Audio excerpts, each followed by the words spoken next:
નમસ્કાર ખેડૂત મિત્રો, હું મહેશ ભાદરકા. અત્યારે આપણે ઓરિયા સીડ્સ કંપનીનો ભીંડો વિવા 44 જોવા માટે આવ્યા છીએ. ગામ નવાગામ, તાલુકો જિલ્લો રાજકોટ. અને એક પ્રગતિશીલ ખેડૂત જે મલ્ચિંગની અંદર ભીંડાનું વાવેતર કરેલું છે. અને ભીંડાનું વાવેતરની તારીખ છે 25/2/2025 અને આજે તારીખ છે 11/4/2025. બરોબર, તો આ દિવસની અંદર ભીંડો ચાલુ થઈ ગયો, ત્રણ વખત ઉતારેલો છે.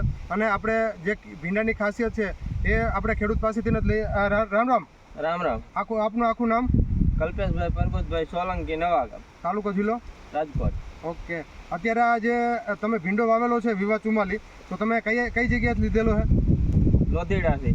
લોધીડાથી. એગ્રોનું નામ? સંજય એગ્રો લોધીડા. સંજય એગ્રો લોધીડાથી લીધેલો છે. અને અત્યારે હાર્વેસ્ટિંગ ચાલુ છે. તો આ તમે જે ભીંડો કેટલી વખત ઉતારેલો છે?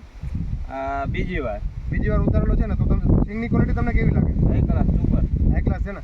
અત્યારે તમે મલ્ચિંગમાં ભીંડો વાવેતર કરેલો ક્યારે જોયો છો તમે? કહીએ નહીં, પહેલી વાર આવ્યો આપણે. ભીંડો પહેલી વખત આવ્યો છે. અને મલ્ચિંગમાં ભીંડો તો કન્ટિન્યુ વાવો છો, પણ મલ્ચિંગમાં વાવ્યો છે ને? બરોબર. તો મલ્ચિંગમાં વાવવાથી તમને ગ્રોથ કે આમાં કંઈ બીજી વિશેષ માહિતી કે ભાઈ આ વસ્તુ કરવાથી ફાયદો છે તમને કંઈ? મલ્ચિંગ કરવાથી ફાયદો રહે, થોડો ફાયદો રહે ને. મલ્ચિંગ કરવાથી ફાયદો રહે, કારણ કે એક હરખી જે પ્લોટની આખી જેમાં કન્ડિશન જુઓ તો એક પણ છોડ પ્લસ માઇનસ ક્યાંય નથી.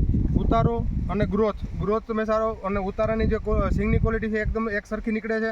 અને પાણી ઓછા વધતા પણ પ્રમાણમાં પણ પાણી હોય તો તમને ભીંડાની ક્વોલિટી સારી મળે, પાણી ઘટતું નથી.